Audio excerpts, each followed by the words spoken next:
Protection ಆ ಥರ data protection rules ನಮ್ಮ ದೇಶದಲ್ಲೂ ತರಬೇಕಂತ ಇದ್ದಾರೆ, which is a very good move protection. ಆಮೇಲೆ ಈಗ ಇಂದೆಲ್ಲ ಬೇಕಾದಷ್ಟನ್ನ you can create something fake that will look almost real. ಅದು ಡೀಪ್ ಫೇಕ್ ಅಂತ ಕೇಳಿರ್ತೀರಲ್ವಾ. ಚೈಲ್ಡ್ ಮ್ಯಾರೇಜ್ ಬಗ್ಗೆ ನಾನೊಂದು ಡಾಕ್ಯುಮೆಂಟ್ ರೆಡಿ ಮಾಡಬೇಕಿತ್ತು. ಅದಾದ್ಮೇಲೆ ನಾನು ಅದಕ್ಕೆ ಎಜುಕೇಟ್ ಇದು ಸರಿ ಇಲ್ಲ, ಇದು ಸರಿ ಇಲ್ಲ, ಇದು ಸರಿ ಇಲ್ಲ.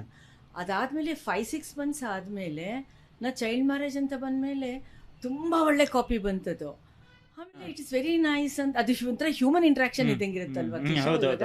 ಅಂತ you have educated me in your language, you are my guru god ಅಂತ.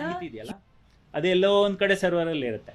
ನಿಮ್ಮ ಎಲ್ಲ ಫೋಟೋಸ್ ಕೂಡ, suppose you are from Germany, ನಿಮ್ದು ಎಲ್ಲ ಫೋಟೋಸ್ ಕೂಡ ಜರ್ಮನಿಲಿರೋ ಡೇಟಾ ಸೆಂಟರ್ಲೇ ಇರಬೇಕು. ಜರ್ಮನಿ ಅಥವಾ ಯುರೋಪಿಯನ್ ಯೂನಿಯನ್ನಲ್ಲೇ ಇರಬೇಕು.